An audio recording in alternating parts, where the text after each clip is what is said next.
There's a strange heaviness that some people carry, not in their bodies, but in the space around them. You've sat through entire conversations where you said almost nothing, yet walked away exhausted, as if you'd run a marathon inside your own mind. Your jaw aches from holding it closed. Your chest feels dense, packed with words that never found their way out. And when you finally leave, when the door closes and you're alone again, the silence doesn't feel like relief. It feels like collapse. This is not shyness. It's not social anxiety. It's something else entirely. Watch how this pattern appears across contexts. At social gatherings, people talk at you, unloading stories, seeking advice, filling the air around you with their inner weather, but rarely do they stop to ask what's happening inside you. In professional settings, you're the one colleagues seek out when they need to process, to vent, to think aloud. Yet in meetings, your insights stay locked behind your teeth. Even in your own family, you absorb the tensions no one else acknowledges. You feel the unspoken resentments, the brewing conflicts, the emotional undertow moving beneath polite conversation. You hold it, you contain it, but you don't speak it. The pattern is consistent, always receiving, rarely releasing. Most people will call you a good listener. They'll say you're just introverted, maybe a bit quiet. They mean it as a compliment, and in some ways, it is. But it misses something crucial. This isn't just temperament. This isn't just preference.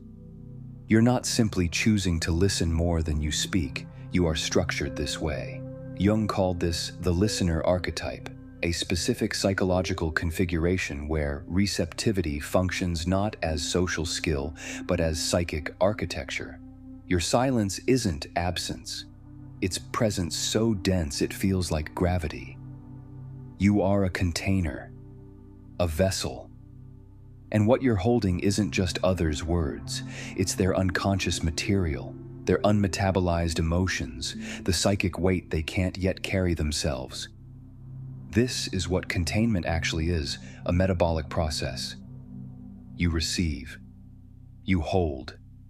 Your psyche processes what it receives, digests it, transforms it, sometimes without you even knowing. Not rumination, that's just cycling the same content endlessly.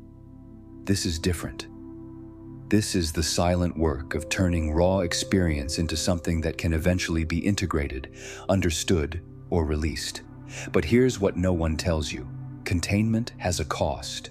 When you hold without ever releasing, when you absorb without ever expressing, the vessel begins to crack under pressure. You become exhausted in ways others don't see. You feel lonely even when surrounded. And somewhere deep inside, a question starts to form. A question you might not even let yourself ask. What would happen if I actually spoke? This video reveals the hidden mechanisms operating beneath your silence, why it happens, what it costs, and how to reclaim wholeness without losing the gift. Because the answer isn't to stop listening, the answer is to become conscious of what you've been doing all along and to integrate what you've kept in shadow. You've felt the weight. Now let's understand what's creating it, the actual psychological structure that makes you a container for others' experience. Jung used the term vas hermeticum, the sealed alchemical vessel, to describe what you're doing when you listen this way. It's not a metaphor, it's a functional description of a psychic process. The alchemists believed transformation required containment, raw material sealed inside a vessel subjected to heat and pressure, allowed to break down and reconfigure into something new. Your psyche operates the same way. When someone speaks to you, really speaks, not just fills air with words, you're not passively hearing. You're receiving their material into your internal vessel. You hold it. Your psyche subjects it to pressure, to heat, to the invisible metabolic work that happens below conscious awareness. What they couldn't process, you process. What they couldn't integrate, you begin to digest. Not because you're trying to, because your psychological structure is designed for this function. This is containment as metabolic process. Receive, hold, transform. But there's a crucial distinction here. This is not rumination. Rumination cycles the same content endlessly, like a hamster wheel turning without ever moving forward. What you're doing is different. You're metabolizing. You take in raw, unprocessed experience, theirs or yours, and your psyche works on it, breaks it down, extracts meaning, allows it to shift form. The problem is that this work is invisible. No one sees it. Sometimes even you don't recognize it's happening. This capacity emerges from what Jung called the introverted attitude, a fundamental orientation of psychic energy. Not shyness, not social withdrawal, an actual structural pattern in how your libido flows. Extroverts direct psychic energy outward, toward external objects and actions. You direct it inward, toward subjective experience, toward ideas, images, feelings, intuitions that arise from within. The external world matters to you, certainly, but it remains secondary. Your primary relationship is with the inner world. Brain imaging confirms this isn't just psychological theory. Introverts show significantly greater activity in the prefrontal cortex, regions associated with planning, abstract thought, internal processing. Your baseline cortical arousal is higher, meaning your brain is naturally more active even at rest. You're not understimulated. You're already running at intensity most people only reach when they're actively engaged. This is why external stimulation quickly becomes overwhelming. You're not seeking more input, you're managing what's already there. You're also more sensitive to dopamine, the neurotransmitter tied to reward and stimulation. What energizes others, crowds, noise, rapid social exchange, floods your system. You don't need more. You need space to process what you've already absorbed. This neurobiological architecture creates the conditions for deep internal work. While others discharge experience outward through action and speech, you hold it inward, allowing it to ripen, to transform, to become something more than it was when it first entered. This is why your silence was never empty. It was full, dense, alive with invisible work. But containment is only part of the mechanism.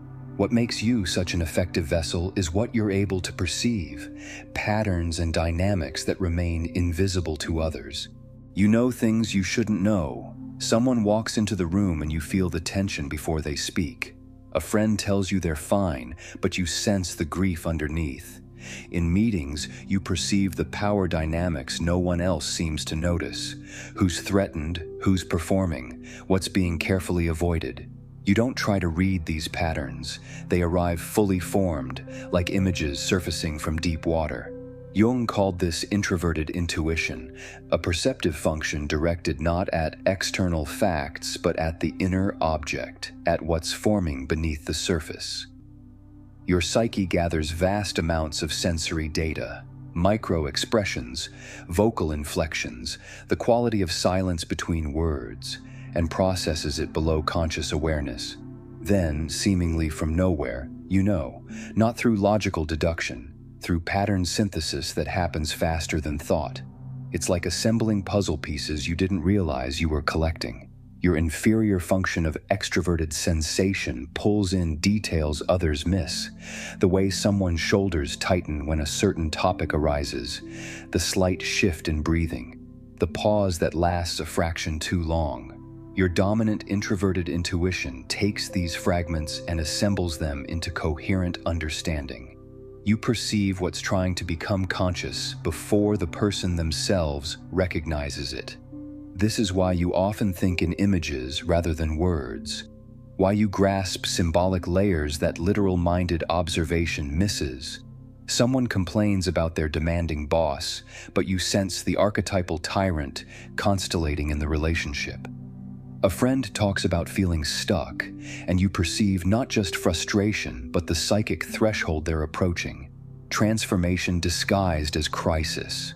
Your attunement extends beyond individual psychology into what Jung called the collective unconscious, the shared substrate of archetypal patterns underlying personal experience. You feel what's moving through groups, what's emerging in the collective field. At gatherings, you sense the mood before it coheres into expression. You detect tensions seeking form, conflicts brewing beneath polite surfaces. This sensitivity isn't supernatural. It's your psyche accessing information most nervous systems filter out. The mechanism is partly neurobiological. Your mirror neuron system, neurons that fire both when you act and when you observe others acting, creates automatic embodied simulation. When someone speaks, your brain doesn't just hear words. It runs a parallel internal experience, generating felt sense understanding of their emotional state. You're not guessing what they feel. You're literally feeling into their experience through shared neural activation. This is your gift. This capacity to perceive what's unspoken, to sense what's forming, to read the emotional weather of rooms and relationships. But every psychological capacity carries its opposite in shadow. And what you've been so skilled at reading in others, the hidden patterns, the unspoken conflicts, the avoided truths, you've been systematically avoiding in yourself.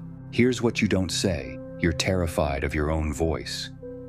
Not because you lack things to express, you have volumes, but because some part of you believes that if you actually spoke what you know, what you feel, what you see, you would damage something, someone. The careful balance you've been maintaining would shatter. This is the shadow of speech, and it's been running your silence longer than you realize.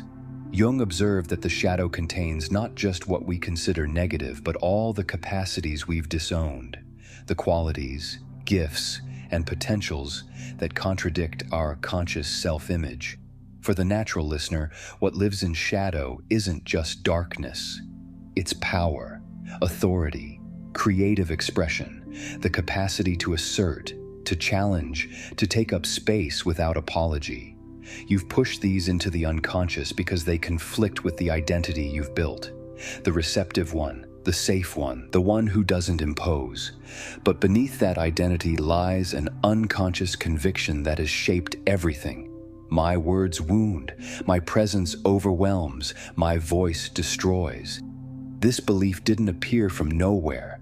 It formed in childhood, in the moments when your natural expressiveness, the unself-conscious voice of a child who hasn't yet learned to edit themselves, was met with something that taught you silence was safer. Maybe a parent who couldn't handle your intensity, who collapsed under your needs, who required you to become small so they could remain intact. Maybe you learned hypervigilant empathy early, reading emotional weather to soften difficulties you had no business managing. Maybe you became the parent to your own parents, taking on responsibility for their emotional regulation, being rewarded for powerful compliance disguised as being good. The pattern crystallized. Your voice is dangerous. Your impact is destructive. Safety lies in receptivity, so you learn to listen instead, and the world praised you for it. But what you've hidden in shadow isn't just assertiveness. It's your intellectual authority, the capacity to know something and trust that knowledge enough to speak it. It's your creative power, the ability to generate rather than only receive. It's your leadership, the potential to influence, guide, determine outcomes. These are not character flaws pushed into darkness. These are gifts you've been too afraid to claim. Jung called this the positive shadow, undeveloped capacities that remain unconscious, not because they're destructive, but because claiming them would require becoming someone your current identity cannot tolerate. The listener who speaks with authority, the container who also pours out, the witness who also acts. Yet there's another layer here, one that's harder to acknowledge. Your silence isn't only protection, it's also control. When you withhold what you know, you maintain a subtle power. You see without being seen. You understand without being understood. The person across from you is revealed while you remain hidden, mysterious, safe behind your receptive mask. This is passive aggression dressed as selflessness, the violence of withholding disguised as the virtue of listening. You collect information through careful attention, but the power differential remains. They are known to you, while you are unknown to them. Sometimes your silence punishes. Sometimes it manipulates.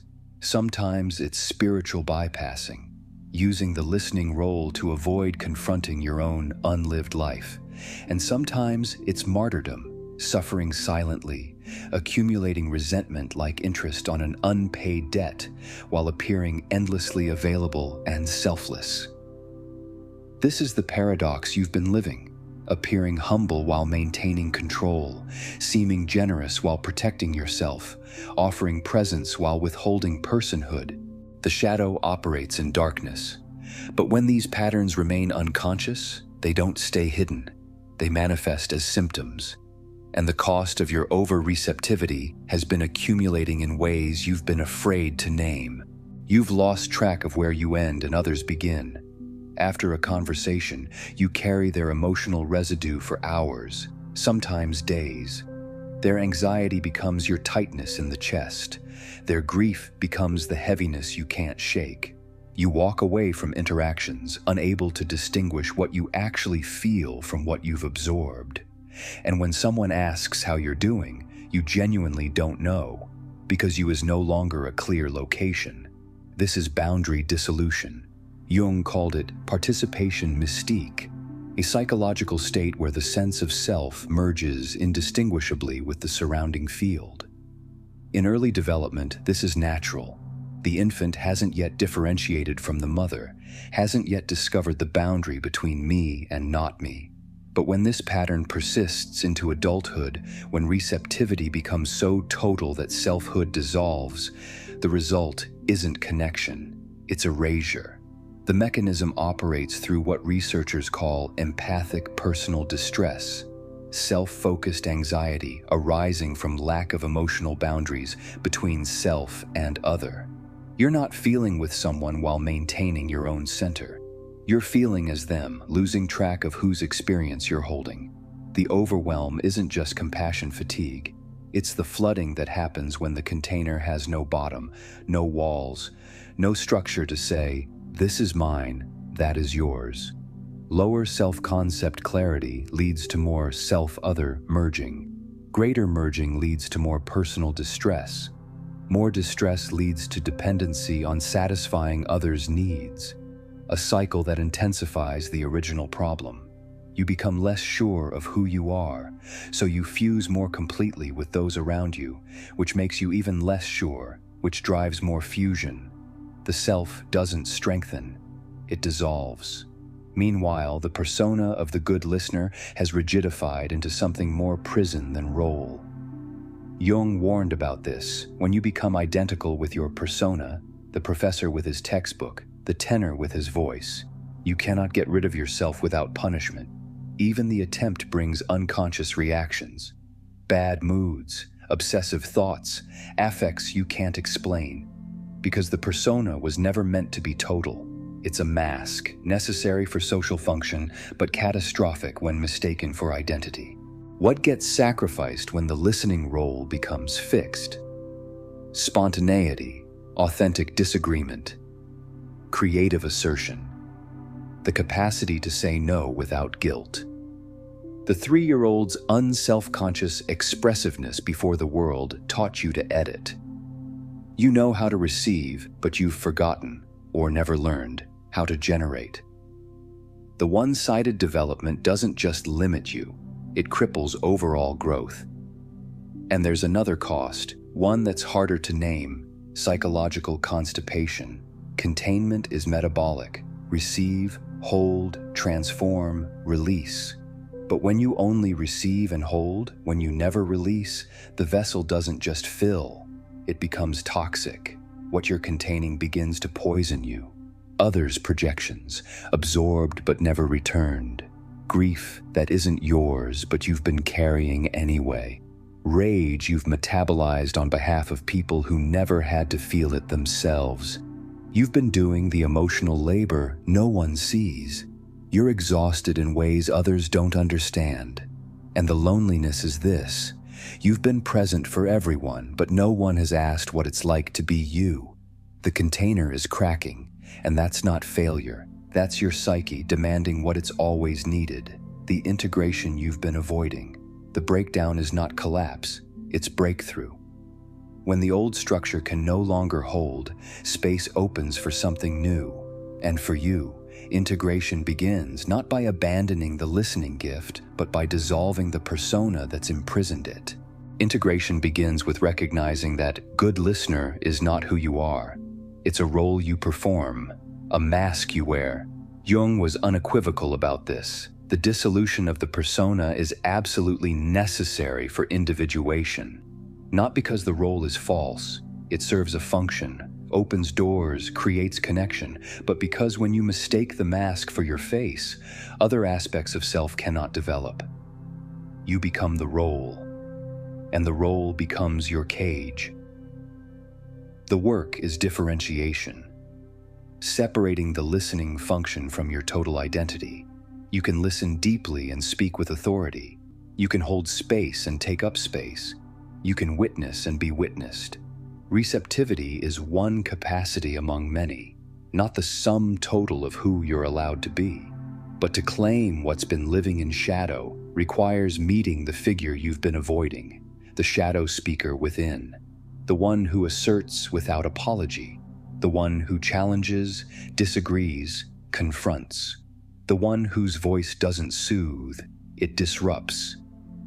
This figure terrifies you because you've been convinced they're destructive, dangerous, too much. Jung taught that individuation doesn't mean transcending your personal psychology or becoming perfect. It means becoming familiar with it, all of it. The disowned assertive self isn't your enemy. It's the part of you that's been waiting in exile, holding capacities you desperately need. The ability to set boundaries without guilt, to speak truth that risks displeasing others, to trust your own knowing enough to let it be heard. Integrating this shadow speaker won't be smooth. When the pendulum swings from one polarity toward its opposite, it usually swings radically, sometimes messy, sometimes ungrounded. You might speak too much for a while, too forcefully. You might overcorrect, asserting where you used to retreat, challenging where you used to accommodate. This isn't regression, it's activation. The unconscious cannot be integrated without first being made conscious, and consciousness is rarely graceful. What you're working toward is what Jung called the transcendent function, the capacity to hold opposites in tension without suppressing either, not containment or expression, both, not receptivity or assertion, both. When you can sustain this tension, the pull to receive and the pull to give, the instinct to hold and the need to release, a third position emerges. Something beyond the original polarity, a way of being that includes both poles while being limited to neither. This is where conscious boundaries become essential. Not walls, not fusion. Boundaries that allow you to distinguish what belongs to you from what belongs to others. To feel into another's experience without losing yourself in it. To offer presence without self-erasure. To receive without absorbing. To hold without being poisoned. Developing this capacity requires self-concept clarity, knowing who you are independent of others' needs and projections. It requires emotional regulation, the ability to sit with difficult feelings without immediately discharging them or collapsing under their weight.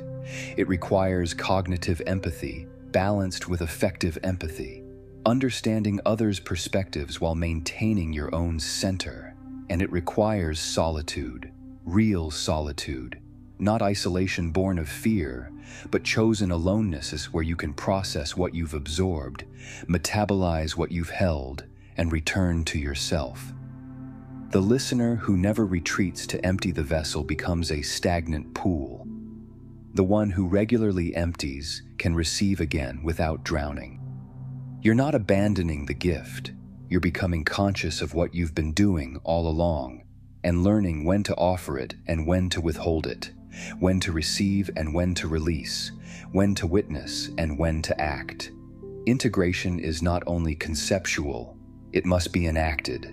And for you, enactment begins with the most literal, most terrifying act, allowing your voice to become audible. Finding your voice isn't metaphor, it's literal. The vibration in your throat, the sensation of sound moving through your chest, the physical act of letting what's inside become audible outside. When you speak after long silence, you feel it, the strangeness of your own voice taking up space in the air, the vulnerability of sound you can't take back. This is shadow integration as embodied practice. Jung taught that what's been disowned must be reclaimed not just intellectually but experientially. You don't think your way into wholeness, you enact it. And for the listener who's been silent, enactment means speaking, even when it terrifies you, especially then. Voice work parallels the larger process of claiming authentic self. When you allow your literal voice to emerge, unedited, unpolished, trembling with the fear of being too much, you're also claiming the psychological voice you've been suppressing, the one that knows things, questions things, disagrees, challenges, the one Jung called the divine child within. The fullness of self-expressiveness that releases life energy. Speaking your truth doesn't make you extroverted, it makes you whole. But integration requires more than willingness to speak. It requires discernment, knowing when silence deepens meaning and when it colludes with avoidance. When to hold and when to release. When presence serves and when it protects. Silence that serves is conscious. Chosen. You're aware of what you're containing and why. You're metabolizing experience, allowing it to transform before articulation. You're creating space for what's emerging to take form. This silence has weight, intentionality. It's active, not passive. Silence that colludes is compulsive, automatic. You're quiet because speaking feels too dangerous, too revealing, too likely to disrupt the careful balance you've maintained. You're withholding not because the moment needs holding, but because you're afraid of your own impact. This silence doesn't deepen, it arrests. It keeps you safe by keeping you small. The integration asks, can you discern the difference? Can you feel into the quality of your silence and recognize whether it's serving individuation or preventing it? Practical approaches support this discernment. Daily solitude, not isolation, but chosen time alone where you process accumulated material without the pressure of others' presence. Active imagination, where you dialogue with inner figures, including the shadow speaker, allowing them to express what you've been afraid to voice. Creative work that channels what cannot yet be verbalized. Writing that no one will read. Art that no one will see, movement that no one will witness. Dream work, attending to how the unconscious compensates for your conscious attitudes, what shows up in dreams when you've been too silent, too accommodating, too self-erasing, and periodic pausing throughout your day to ask, whose experience am I holding right now? What belongs to me and what have I absorbed? What needs to be released? What needs to be spoken? Jung's psychological rule applies directly here. When an inner situation is not made conscious, it happens outside as fate. The listener who refuses ever to speak will have speech forced upon them, through crisis, through breakdown, through situations that demand what they've been withholding. The one who cannot assert will face circumstances requiring assertion. The psyche doesn't let you avoid indefinitely. It creates external pressure to match internal necessity. This is what wholeness looks like for you. Choosing presence rather than being compelled into it. Able to speak when speaking serves. Able to listen when listening serves. No longer imprisoned in receptivity, but possessed of your full range. Witness and participant. Container and expressor. Receiver and giver. Not abandoning depth, not becoming someone else. Integrating what you've kept in shadow so you can be all of who you are. The work of integration is never finished. It's an ongoing practice of consciousness. But there is a qualitative shift that marks the difference between compulsive silence and conscious choice. And that shift changes everything. The difference between compulsion and choice is consciousness. When you listen because you can't bear not to, because speaking feels too dangerous, because silence is the only safe position you know, you're not really listening, you're disappearing. But when you choose presence, aware of what you're receiving, aware of your boundaries, aware that you could speak but are consciously holding space, everything changes. This is active attention, what Bion called reverie, receptive stillness that processes rather than absorbs, that holds without being consumed. You're not erasing yourself to make room for the other. You're meeting them from a centered place, offering presence that comes from fullness rather than emptiness. This kind of listening serves understanding, yours and theirs. It creates the relational field where both parties can be known, where the self manifests not through one person's submission, but through genuine encounter. The paradox resolves here. The listener who can also speak is more present, not less. Because you're no longer using silence to hide. You're choosing it when it serves, releasing it when it doesn't. Your receptivity deepens precisely because it's no longer total, no longer compulsive. You can receive fully because you know you can also give. You can hold because you know you can also release. The gift is realized through consciousness.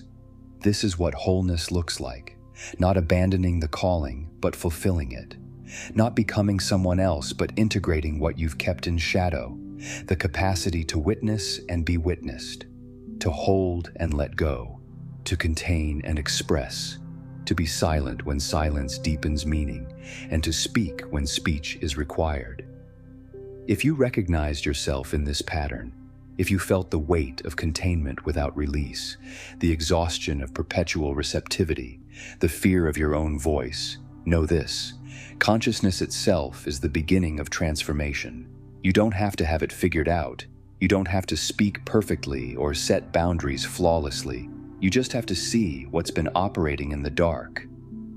Reclaiming your voice while keeping your depth is sacred, difficult work. You're not alone in this integration. Thank you for exploring this with me. If this resonated, I invite you to like and subscribe. This work deepens when we're not alone in it. Share this with someone who might recognize themselves here and leave a comment with your reflections. Thank you for doing this consciousness work. See you in the next exploration.